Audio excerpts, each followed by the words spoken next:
Okay. Hello, everyone. Welcome to Concordia University's Fourth Space, and thank you for joining us for today's event. Oh, sorry. Thank you for joining us for today's event, The Clock Reads, The Sun Hangs, which is part of the open studio sessions here at Fourth Space with the DesignInquiry Fellows, Lindsay Buchman, Wylie Kasai, Sarah Woodward, and Maya Ray Oppenheimer. And as part of that open studio, we are hosting today a roundtable discussion reflecting on their fellowship. But before that, I'd like to help situate you. We are streaming to YouTube. We're live from Fourth Space, and we are located here on unceded Indigenous lands in Tiohtià, Montreal. Here at Fourth Space, we work with our university community to help mobilize knowledge by co-creating daily activities, examining research questions and projects happening across the university. Running this as a live stream Zoom meeting, so anyone joining us there, if you have any comments or questions, just pop them in the chat. Anyone in the space too, if you have any questions, just raise your hand, we'll get a microphone over to you. But we're gonna really pass this over to the DesignInquiry Fellows, have a conversation amongst themselves. I'll pass it over to Assistant Professor in Studio Arts, Maya Ray Oppenheimer. Maya, everyone else, welcome. It's great to have you. Thank you so much, Doug. Thanks for that intro. It's true, my name is Maya, but so that anybody listening and taking this in after the live recording gets a sense of who is who and what our voices sound like, we're going to do a very quick tour of the table and end with me saying a little bit more about myself, at which point I'll introduce the setting. So I'm going to invite Lindsay to say hi, get your voice around the table, and let us know anything about you that you'd like us to know. Thanks, Maya. I'm Lindsay Buchman, and I'm coming from New York this week. And I think maybe other context, just I'm an interdisciplinary artist in this fellowship. Great, cool. My name is Wylie Kasai. I'm an artist and technologist, and I'm based in Los Angeles. I'm Sarah Woodward. I studied graphic design, but my practice is pretty multimedia, and I'm coming from Nantucket, but just finished another artist residency in Denver. And I am Maya. I've been living in Tiohtià, Montreal for the past 6 or 7 years. I lose track because time isn't always linear. I started working at Concordia at the same time, first in art history, but then in studio arts, where I'm teaching across various things like theory, professional development, paper, performance art. And that is a really nice segue into the table setting that we're gathered around. A previous iteration of this conversation was going to be a podcast, but I feel as though, and correct me if I'm wrong and being presumptuous here, we found that we have quite a easy conversational mode, and we've been sharing a lot of meals recently. So this is an attempt to try and bring in that comfort level. So we are sitting around a table that is laid with different sheets of paper. Everything is made out of rhubarb or rhubarb made with other paper pulps. And for those who won't know this, everybody around the table is also staying at my apartment. So a lot of the thinking around this table setting is hospitality of this fellowship. You've all come to Montreal and trusted me to take care of you in a certain way. So this is a nice way to bring that background into the visibility of Fourth Space. But in addition to the paper, we have 3 ingredients on the table that will loosely structure our informal conversation. I'll introduce each one as we go, but we have filtered tap water. We have a canette of maple syrup from Quebec. And in the mugs, we have a local fermented beverage with sea buckthorn in it, and we will be sipping them in that order. In between each sipping course, we'll talk a little bit about why we're here, what we're doing, the saga of our year together. And you're also welcome to draw on the table setting. I don't know about your upbringings, but I was told to not play at the table, but now we're all adults and we can play and draw at the table. So, shall we begin? Yeah, let's do it. Great. Who's thirsty? As I unbottle this, I'm going to ask a question that I didn't give you a heads up on, and query if any of you know where the Montreal drinking water comes from. And there's no reason you should know this, so you're welcome to guess. Thanks. You have a lot of waterfalls, don't you? Yeah, in the province, yes. We're not far from Niagara Falls, but that's not where our water comes from. Could you imagine? That would be quite I something. feel like I've not heard of any city drinking river water, so I'm gonna say probably not that. And I guess usually I would say like mountain snow melt water, but I don't know if that's true because we're on an island. Yes, aha, so good clue. But I do like the, by the way, the dripping and messing of things is going to happen and it's fine and intentional. It's funny about the freshwater aspect you bring up, because that's certainly one of Canada's marketable resources, all of the fresh water. So help yourself to more water as we go. Are we choosing water? So No, it's bad luck. No. But this is part of the arc. Like, we can't cheers with our first beverage course, but we Yeah. can with the others. Yes. I can't But you mentioned island. So Montreal is an island, and the Ganyangeha name for Montreal is Tiohtià. And in Ganyangeha, it refers to the island nature of the city, and it's where the boats meet. So interestingly enough, and counter to your logic, Wylie, the water comes from the St. Lawrence and is filtered through a fairly considerable infrastructure. There's also an issue of drinking water in many of Montreal's neighborhoods because the pipes are very old and they're leaching lead. So the city is giving residents free water filters as they go through and mitigate these issues.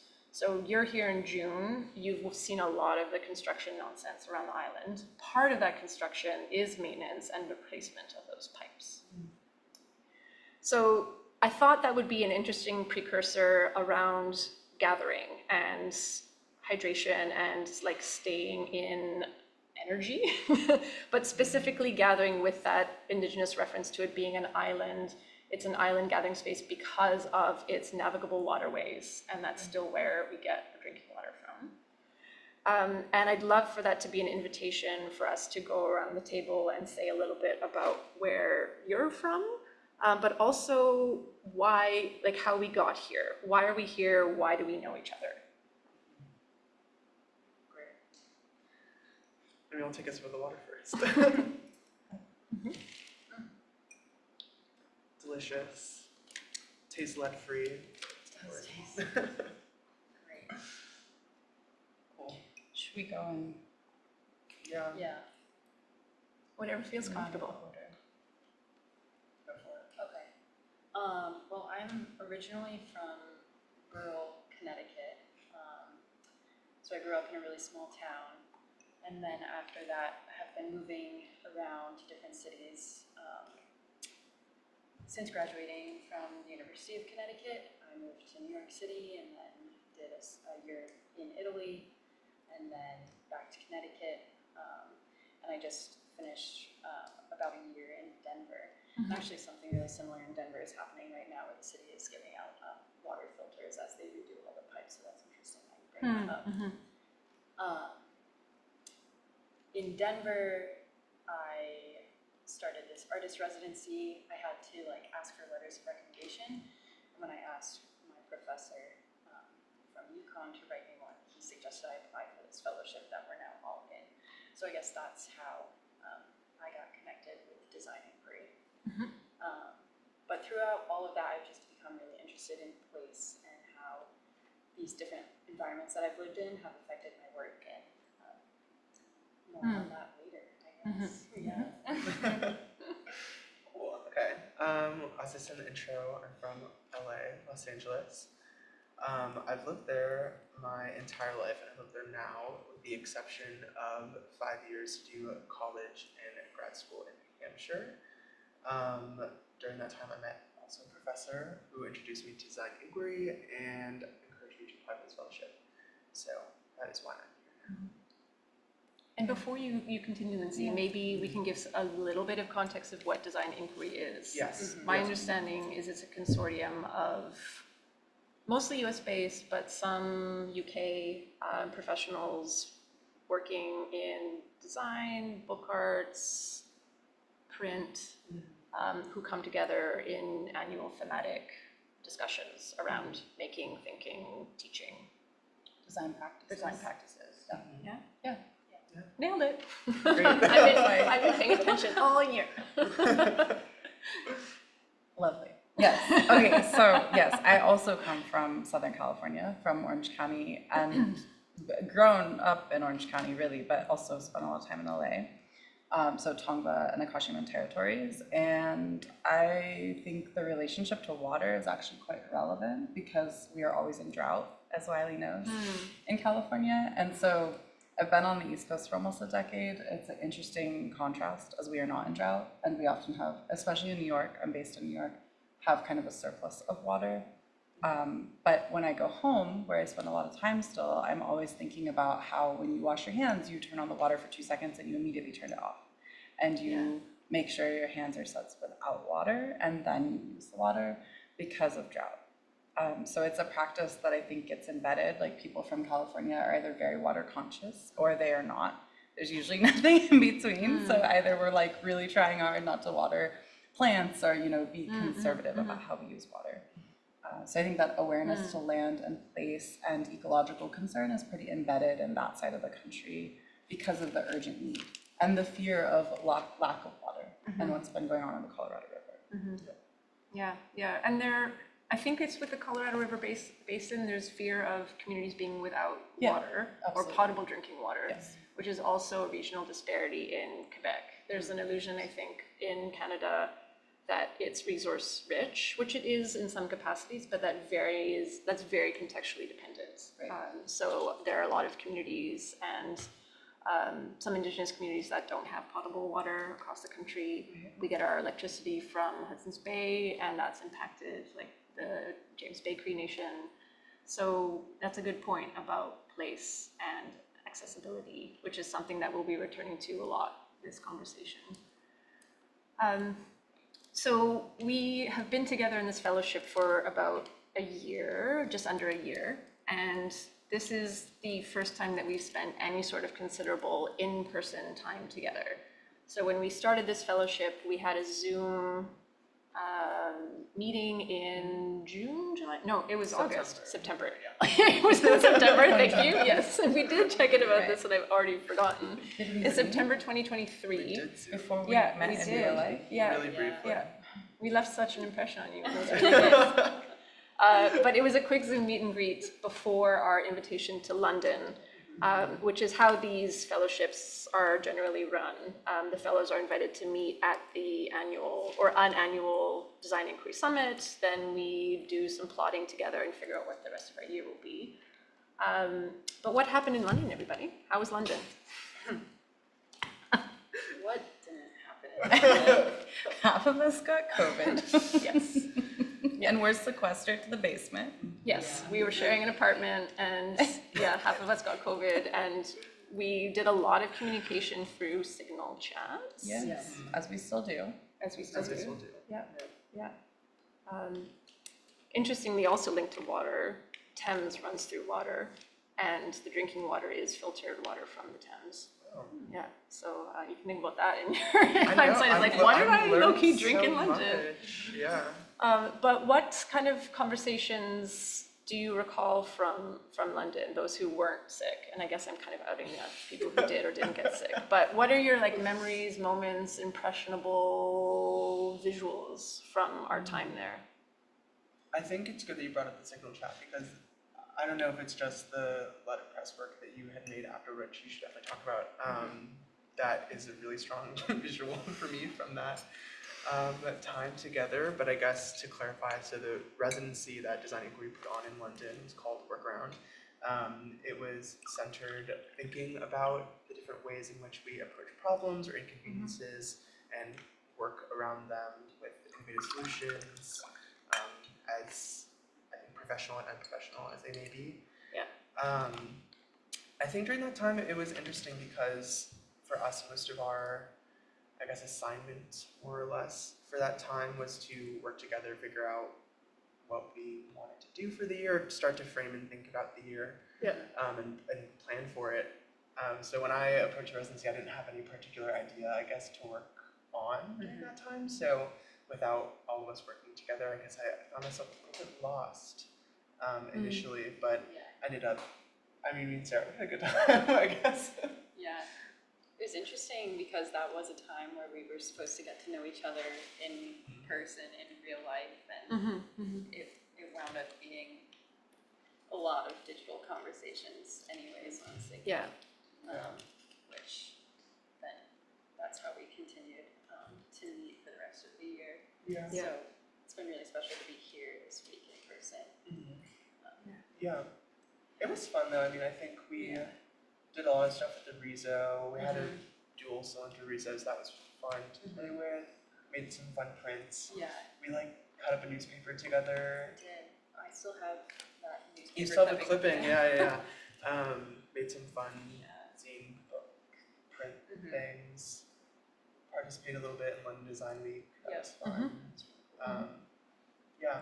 Saw a lot of the city, I think, which was fun. We weren't indoors all the time, which was nice. Yeah. Sorry. Sorry to you. Yeah, it's great. We can live vicariously through the occasional image that was put in the signal chat. Exactly. Yeah. But maybe that was one of the more absurd elements of the experience of those who got COVID.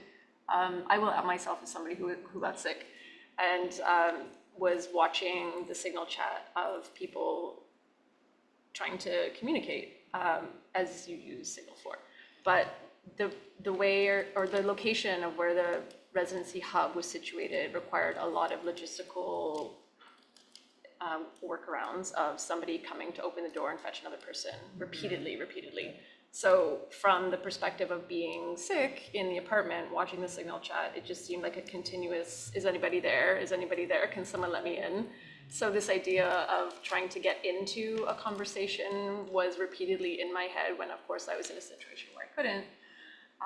And while you referred to a letterpress project that I did, I ended up anonymizing everybody's signal chats, comments, and requests for access, and then set them in letterpress and printed them. I have some copies to give you while you're here, but I keep forgetting. Oh my gosh. They're at my studio. Maybe we'll go at some point. Yeah. So all this to say, our first encounter was a bit of a false start, but it did also kind of, I think, help plant the seed of we need to try and meet again. And that became a through line for a lot of our conversations, I think, of how do we logistically figure that out. And I think also starting this off with the idea that we have to have some critical online communication, which managing, avoiding getting sick and all that really, I think it set the tone. We dealt with it. It wasn't a crisis or anything, but I think, we were troubleshooting, problem solving. Yeah. Yeah. So on that note of medicine, perhaps, of getting sick and having medicine, but then also the timeline of when we started to hatch the plan of coming to Montreal was the spring, right? It was sort of like March? April? December. Was it that soon? Okay. Yes. Oh, okay. Because we had been making plans for residency in Maine Yes. and applications, Right, and then we decided right. to do Okay. something that, So I'm just always 3 months out in my dates. But all this to say, the next tasting course is ready, and it is pure maple syrup. In which glass? So my suggestion, if you want, is that you pass me your spoon, and I will pour you some syrup onto your spoon. Because I know a lot of people who take a spoon of this as medicine on a regular basis in the winter. So, I think I need more explanation behind that. Yeah. It's like maple syrup as medicine. yes. I don't know if I can talk and pour at the same time. Tell me when, Okay. Lindsay. That's good? That's good. Okay. Wylie? Sure, thank you. It has healing properties like honey. Yes. And just antiseptic properties. So maple syrup comes from... A tree? I wasn't sure that was a trick question. What kind of question is that? I don't know. A good one? The ground. Oh, I just got syrup on the paper, which is also part of the point. So yeah, it comes from the sugar maple. So not all maples, but the sugar maple is I'm glitching whilst pouring. It crosses the border between Canada and the US, just like we have in some capacity. And it has to go through, by it I mean the syrup itself goes through a very specific processing process. And that is an indigenous technology that was shared with and taught to European settlers for its medicinal properties. So vitamins and good sugars in it. So I do know people in the winter who take it for part of that reason, but also because it's delicious. It's delicious Right? syrup. The best maple syrup. Same, same. I've never tasted really it good. like that. And it comes from a can too. Yes, so that Can we is get some? usually how it's, yes, stored here. Okay. This is from which farm? St. Hyacinthe, Quebec, which is southeast. But often what you'll see with the maple syrup trade is some farms have their own cans, but there's this more generic can that other farmers will tap their trees and then sell to that distribution company, or to companies that then bottle it in glass shaped like a maple leaf, which is maybe what you've seen in airports. But it is a huge export, often thought to be Canadian or Quebecois, but it is an indigenous technology. And I'm happy to give you more if you want. Yes, please. Going for it. So with this course, I wanted to invite our conversation around storytelling. And the preface is, like as we were having our Zoom meetings, etc., we were trying to find through lines in our practice. What are commonalities? What are distinctions? What's a thematic that we could all cantilever or work around? And some of the things that came up, and we can certainly, talk about this more at length, was land, relationships to land, matter, and storytelling. And there's this really beautiful essay written by Leanne Simpson called Land as Pedagogy, and she tells the story of how Gwezens, which is a gender-neutral term for child, learns how to make sugar water by watching squirrels take it from trees, and then the child brings this back to their community and teaches elders, and then that's one of the stories of how sugar water then becomes maple syrup. So let's have a chat about stories and land and the other synergies across our work while we continue to drink syrup. Yeah.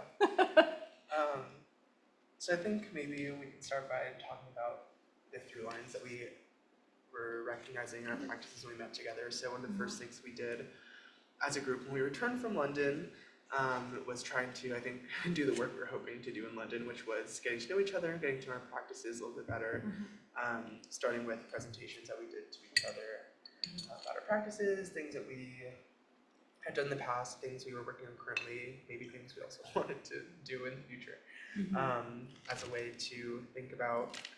I think we should also mention we didn't know each other at all too before the fellowship. Yeah, we kind of keep forgetting that. Yeah, which is nice. It feels like nice. we've known. It does. So we were all put together by the wonderful DesignInquiry, so we hadn't known each other at all. We weren't previous collaborators or anything, though we all maybe shared some things in common. And after we did those presentations, we had a list of items that we put together about through lines that all of us shared or some of us shared with each other.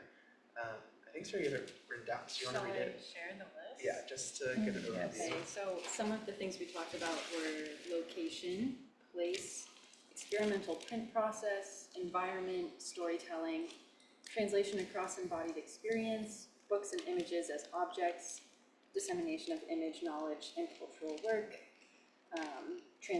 translation geographically of matter, and generative art. Yeah, we really narrowed it down with that lens. We really did.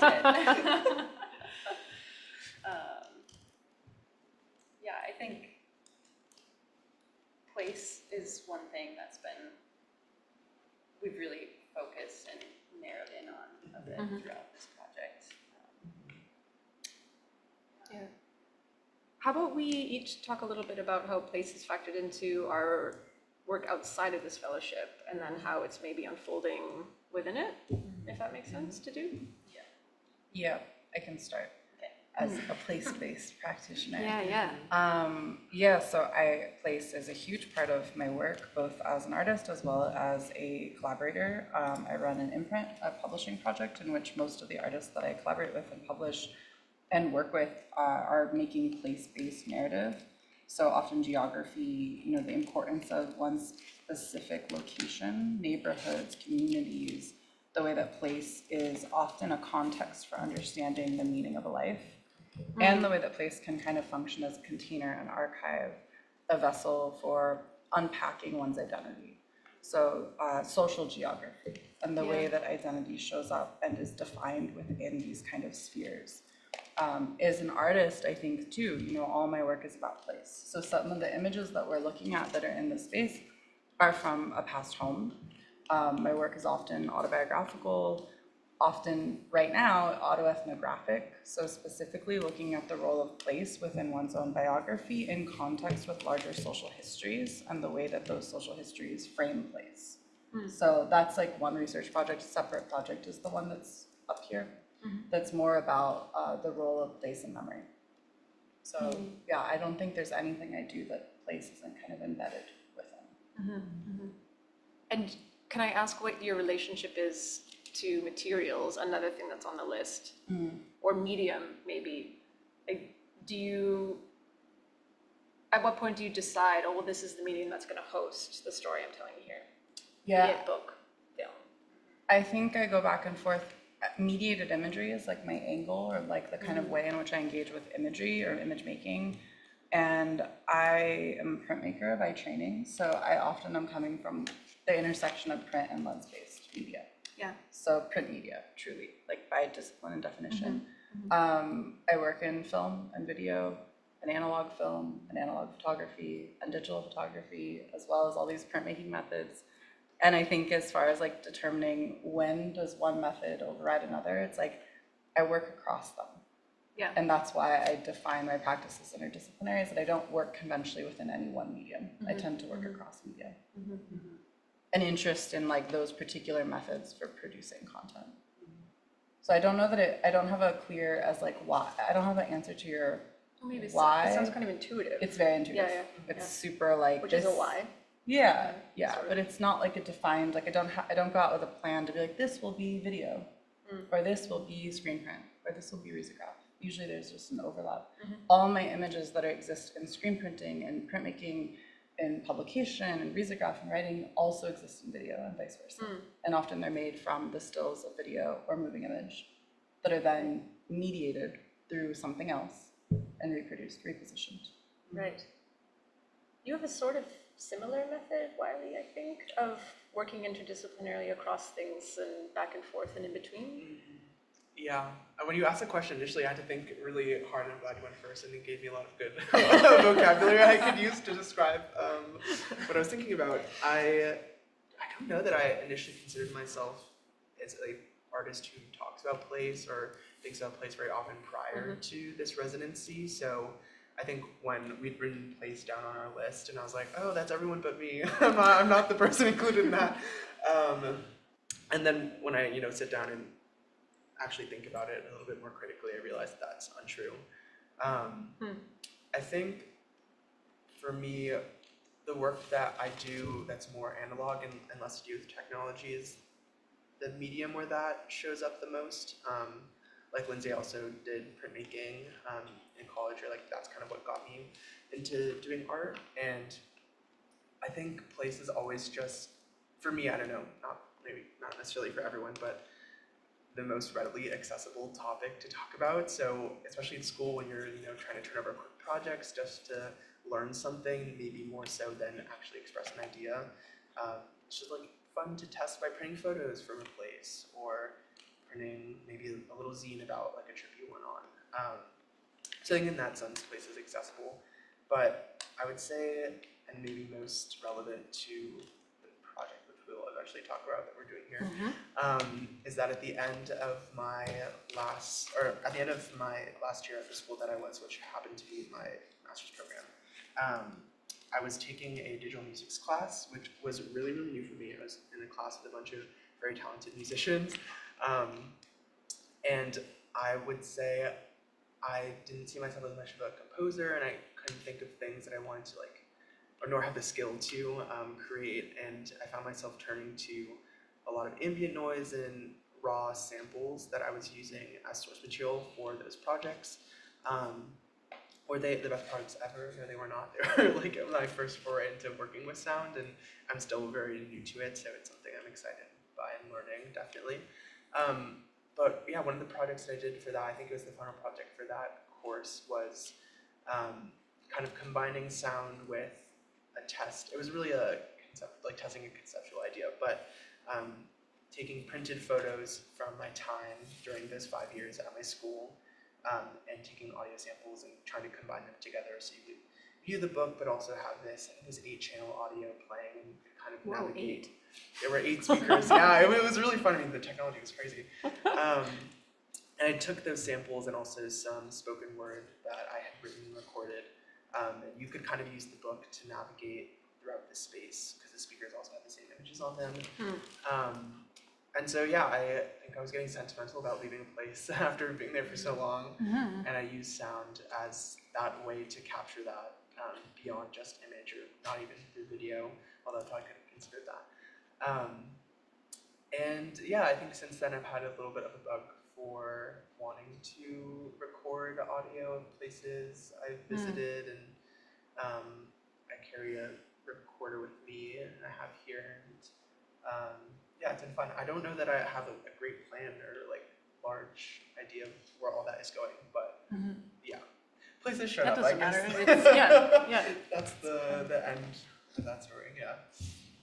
And Sarah, this is also something that you feel strongly about, and will lead us into talking about the last several days. So tell us more about your relationship to place in that.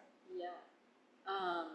I think I've been really interested in this connection between place and self-discovery, or my personal self-discovery, and its link to place. And my process includes a lot of writing. I've never been able to choose just one medium to work in. I think I switched my major something like 4 times in school. So this most recent project that I just finished in Denver was a combination of ceramic and video work and writing, where I would take a pound of clay with me to different locations in and around the city, and then record myself making a pinch pot in each of those locations. I'm really interested in the way that those different atmospheres and environments impacted the pinch pots, because they were all made from the same amount of clay, but looked all completely different in the end. And then the final installation was a video of all the different locations I worked in, playing with the pinch pots displayed in front of it. So I guess what we've done here is kind of a combination of Wylie's process and my own in our past projects. Would you like to explain that project? Sure. I definitely can. Or do you want to? We need to pour another round first. Yeah. Which one? Can we cheers? This is the moment, The yes. cheersful one. So, our final sipping course is a local fermented syrup of sorts, which you find in your cups. Sea buckthorn is a leading ingredient, which you can also make nice paper out of sea buckthorn, just saying. Now, you can drink it straight in a sippable form, which I think you just did. No? I give it a good sniff. There you go, okay. Or, thank you for picking up this necessary ingredient of a bit of It's like Sprite. fizzy water. Apple. And The reasoning behind this drink course is, of course, it's local makingness. It's a Quebecois thing, but also to mark the. Also, feel free to add more fizzy water. I can't see what I'm pouring, so add to taste. But the increasing social dynamic of our fellowship. We successfully could gather in person again to be able to do this.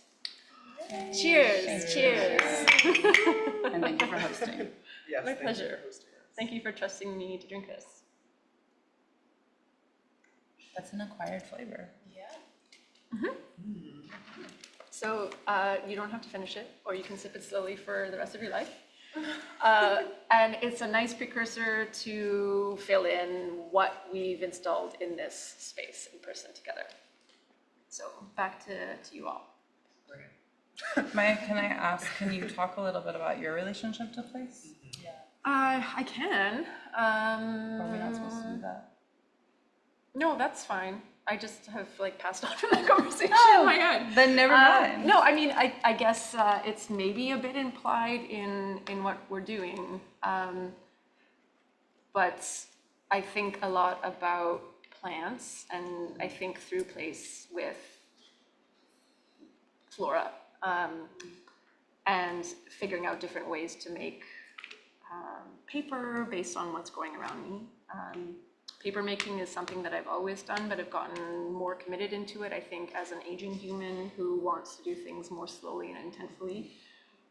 So the rhubarb is a selection of pulp for a specific reason related to place. So thanks for letting me bring that up, Lindsay. I'm from Treaty 1 territory in rural Manitoba, and my mom's side of the family farmed and immigrated from Iceland started in the late 19th century, early 20th century. And they were fishing people, so had to really figure out how to farm quickly, and always grew rhubarb in the garden, and always fed whoever was traveling by. It was along the railway, so there were quite a lot of people passing back and forth along, jumping the railways. So rhubarb pie is something that my grandma would always make, but the root was immense, and that she would give people chunks of this root system. But it's a really cool plant because it's medicinal. So the root, you can make tea with it, and it helps with indigestion and anxiety. And the leaf is poisonous. So if consumed in great quantity, it will make you sick. And it's used in herbicides as well, so for insects. So I like it as one of those plants that you have to know about it and how it functions to be able to work with it. And I think that's an interesting metaphor for hospitality. So it's a link around what I grew up near, and a model of hospitality that I grew up with, and then also that it is medicinal as well as poisonous. I think having that duality is kind of rad. So is it the medicine or the poison that goes into the paper? Well, depending on which sheet you are drawing on, it's both. So the medicine isn't all the paper, but this dark sheet has leaf fiber in it. So if you ate this, it would not be great. Actually, it'd probably be fine because it's not very much, but I wouldn't advise it. We're not gonna like snack on the paper. Wylie might. Maybe if I get tempted. Yeah. And I think it smells really nice when you cook it. It does. Yeah. Did you cook some today? I did, yeah. It's over in a pot in the corner. Lovely. Yeah. It's in the corner you had a nap in. I know, I was like, I should belong over there. That's my home. But it is for sure my favorite thing to make paper with because it does a lot of unexpected things when you work with it. So all of this is rhubarb, Yes. everything on the Yeah, table. they're all just different recipes. It changes the color depending on how long you cook it, how you cook it, how you blend it. It also supports lots of different forms of paper making. You can use a molded decal, you could just use hand forming. These are hand formed. Yes, these ones are hand formed and just air dried. The flat, thinner sheets are on a molded decal, put in a dry box. The big tablecloth sheet is hand formed and air dried. So yeah, Yeah. thanks. Yeah. So that's my relationship to place. And I guess is what brought me into, I mean, I think a connective tissue to the project that's manifesting in this space is what I ended up like recording as the audio track component, which you can talk about probably more intensely than I can, but I'm still thinking a lot about hospitality and positionality. So the Woodward paper was part of that cluster of thinking.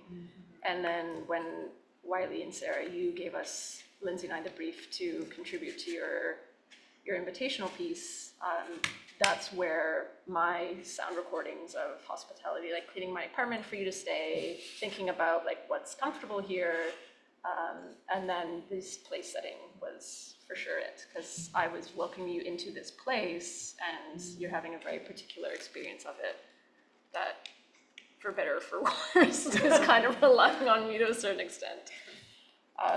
So why don't we talk more about the project here and the title and how writing has also kind of underwritten, dare I use the metaphor, the work? Yeah. Well, let's start with the title. That's a great prompt. So yeah, we've all gathered here at Fourth Space to do our participatory workshop, exhibition, show, a lot of things in one. It's called The Clock Reads, the Sun Hangs. And Good title. great title. And maybe Sarah can talk more about the poetic language in a bit. But yeah, to talk about the audio that we've referred to now a couple times.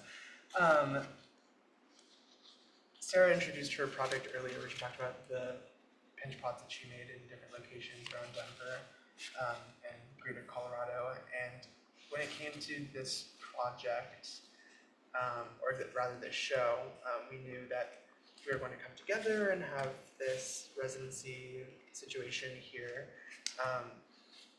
And yeah, I guess I was thinking a lot about the ways in which we could combine the work that we were doing. I had already asked all of the fellows to record audio of their commutes to work earlier in the year with the intention to use those to train a machine learning model. And I was just thinking about how I was still interested, obviously, and am still interested in the sound in these ambient recordings, but I wasn't exactly feeling, I guess, into the idea of using these machine learning models, and I just wasn't excited by it. So I just thought, how can we use this idea of this audio that each of us is recording that represents the places that we're coming from, but also still has kind of a generative aspect in the same sense as machine learning. And I really love generative work in all sense. Yeah, that's true. Both analog and digital. And so I thought back to Sarah's project, obviously, with the pinch pots, and so it felt like a natural connection, and I felt so good when I thought of the idea. It was really exciting. I texted Sarah about it. I was like, Sarah, I have an idea I didn't talk to you about, because I obviously did not want to co-opt her project without her permission. But yeah, I guess I got really excited by this idea that we could attempt to recreate the places that we're coming from and bring them here, and then invite people to make the pots and see, is that something that's feasible? I think the way that we've explained it maybe to people who've been participating is a bit overconfident in some ways. We're like, you will listen to this and it will change the way you think and you hear, and it'll the pots will be different. Although I think we've been a little bit nicer than that. We said we'll like to see what turns out.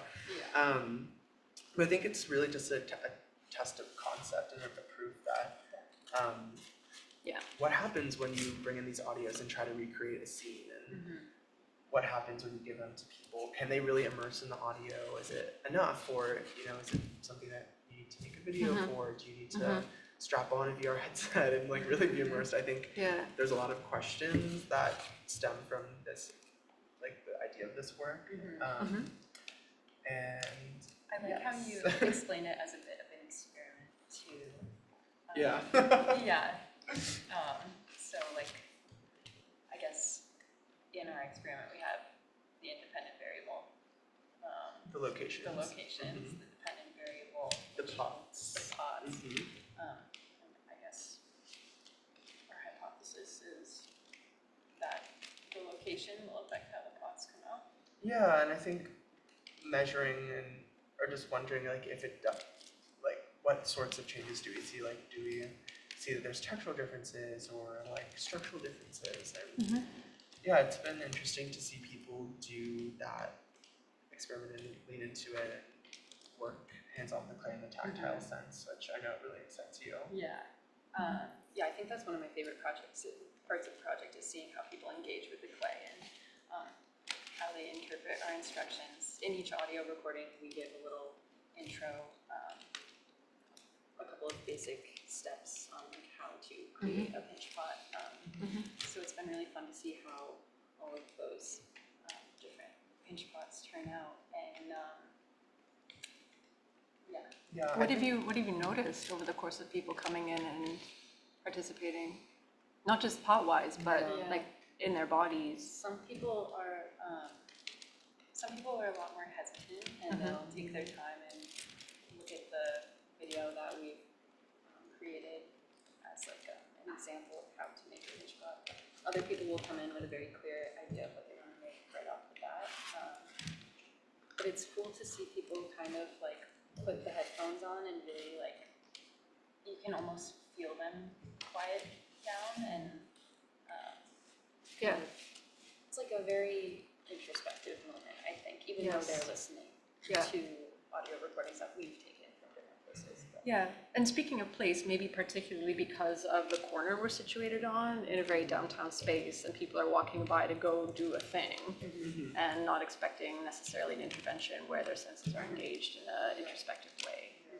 I think also to tell the difference between what you're talking about, Sarah, is that I think when we give people the task of listening to an audio with a set duration, there's also a moment where people can have the opportunity to forget like the want to make the pot really perfect or to make it, aesthetically pleasing. And I think for the people who really lean into the experiment, it's when the audio ends, they put the headphones down and they call you over and they say, I'm done. For the other people who are, yeah, exactly.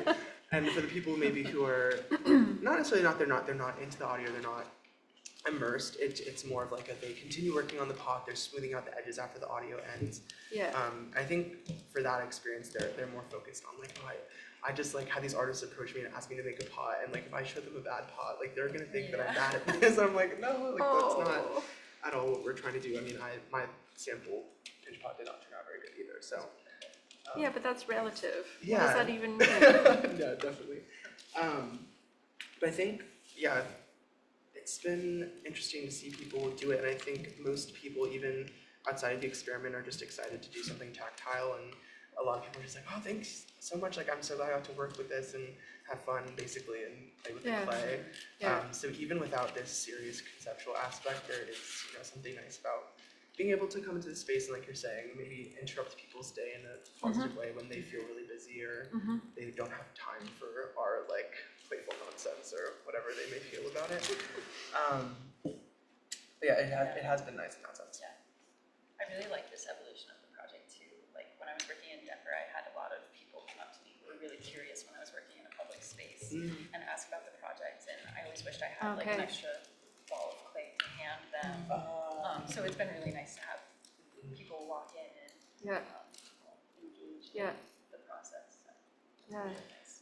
Yeah, I think maybe speaking of instruction, like obviously we give the participants instructions on how to do the clay and how to, I guess work with audio, but I'm curious for you all, you kind of got like a set of instructions from us on, here's the project idea and record these things. And I was wondering if you had any reflections or things you thought about when you were making the recordings, maybe pertaining to like aspects of your home and your place that you wanted to capture, or I guess just general thoughts you had. You want to go first? I think that my initial observation when you asked us to do it, it would have been January, because I had my first recording from February, and I'm pretty sure I recorded close to when you asked, in the beginning. Does anyone remember? Oh, that made for the commute audios. Yeah. Yeah, definitely. Are you referring to that or something else? Any audios? I think audios about the commute thing, which we talked about, I would say at length together as a group before we did, and Right. then this one for this project. I mean, that was new, probably like starting at the beginning of last month when we sat down and talked about the idea and Yeah. all that. But yeah, anything that you had. Wait, I'm so confused. I only recorded commuting, Perfect. which is all I do anyway. Which is so- a site-specific Which is moment. honestly, yeah, it's Which fitting. is telling. It's fitting, yeah. No, my biggest observation was how busy my life is and Yeah. how I'm always in transit somewhere, which is what I ended up writing my responses about. Yeah. Which was actually quite helpful for personal practice, as all my work is about passage Yeah. and movement, and being sort of dislocated and in between in space. So I found it to be telling that even when attempting not to make work about that it showed up anyway. I was like, oh yes, of course this is here. Why would it not be?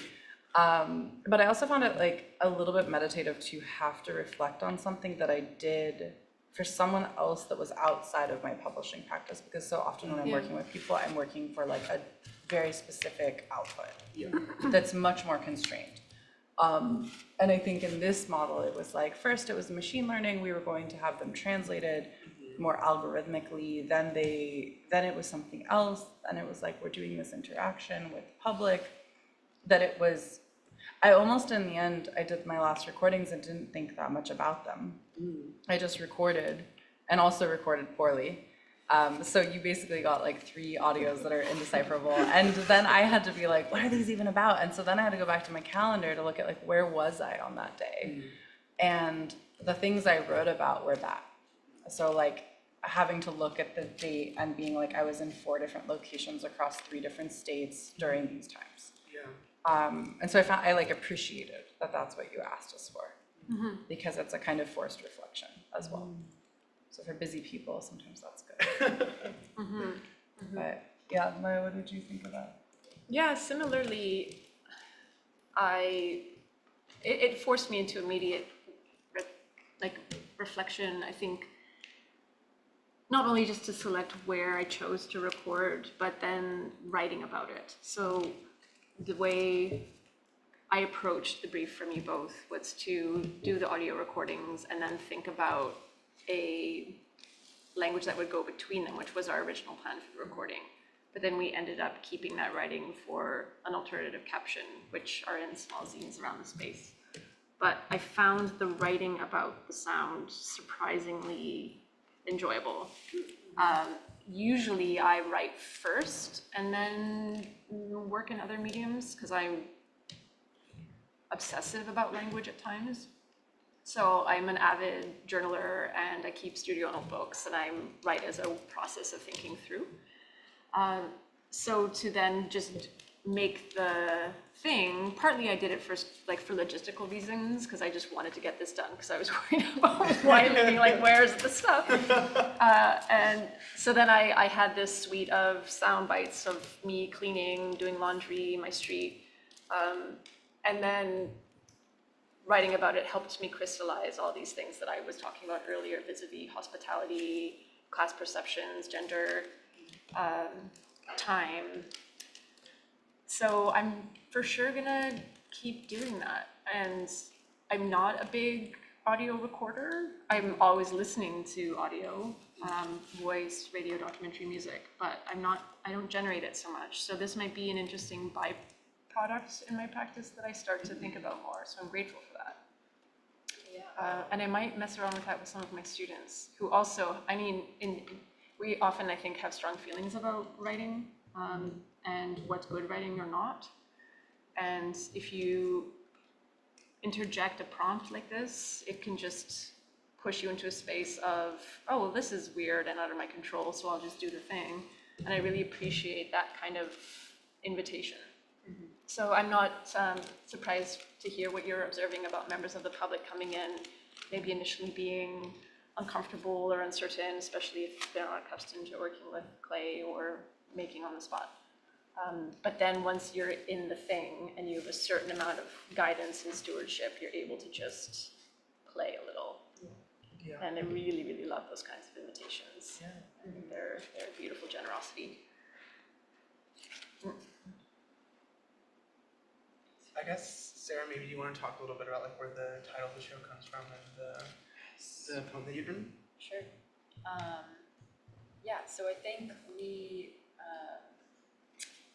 started by trying to come up with some sort of prompt to give people when they sat down to do the workshop so that they knew what to do with the clay. And then in that, I started thinking about like what could an intro be that kind of like contextualized this work for people and what we've been doing for the past year. And I just, poetry is a big part of my practice. And so I started to just kind of reflect on like what the nature of our meetings have been like and came up with this poem, which we have projected up on the screen right now.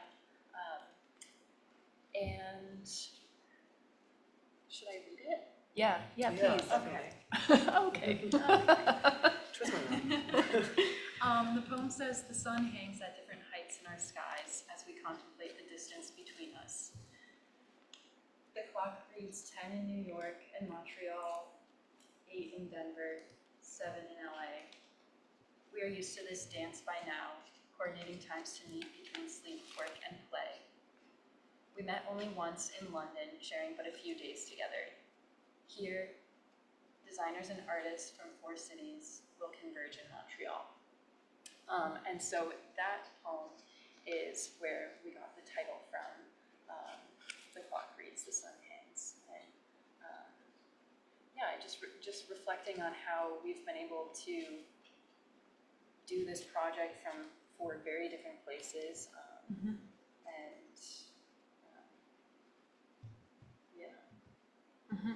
Also, I think we owe Wylie a thank you for always being the 7 a.m. call yeah. while we were all on East Coast time, 10. There were a couple times that when I was here on the East Coast, that was That nice. is So it made that even more special. The proximity was closer, but not quite. Yeah, exactly. Yeah, I really think one thing that the poem does is capture that feeling, especially in why we adopted it for the show title, is just like this process of the last year trying to find a date. First of all, like finding the date that worked for us, and then finding the time, and then it just being most convenient that it happened to be in the morning before we had to go to work, and often like at least one of us like being like, I gotta jump off, like meetings now.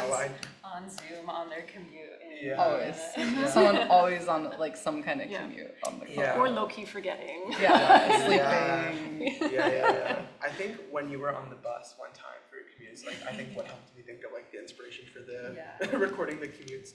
As being like the nearest thing that happened after the meetings that we were having. But yeah, it's an interesting feeling, I think, after doing all that to now like be here together and put on this show and have things come together, not only the pieces that we have in this space, but also like to have this come to a close and be finishing up the year of Yeah, working it's Mm-hmm. absolutely. In a way, I think a meta way, the whole project has been a workaround, whether we intended it to be thus or not, for all those logistics you mentioned, but also just being human beings, trying to get through. So on that note, maybe we can wind down with thanks and any final remarks. Is there anything to add that has not yet been said around our paper table? I'll kick off the thanks. Maya, thank you for not only this whole situation that has just happened, which is awesome, but also for hosting us here. There's more syrup. And for the syrup, yeah. We'll be having pancakes on Saturday. I'll smuggle it across back. But yeah, that's a joke for legal purposes. And yeah, for hosting us, setting all this My up. total pleasure. Thanks for yeah. being such good guests. So far. So far. There's still time. 2 more days. I will update the event page with any errata. Awesome. And thanks to DesignInquiry folks, and to Fourth Space, Doug and Jax and Lisa, thank you so much. Yeah, I guess that's kind of a wrap. Traces of the work will live on the internet, on the events space attached to Force Space. The audio files are there. Yes. So if folks encounter this recording and it's after we shut down tomorrow, which is June 28th, Yes. 2024, the audio is still available, and we'll do some sort of thing with documentation. And tomorrow is our finissage, where we finish putting everything up and take it down again. And then disperse.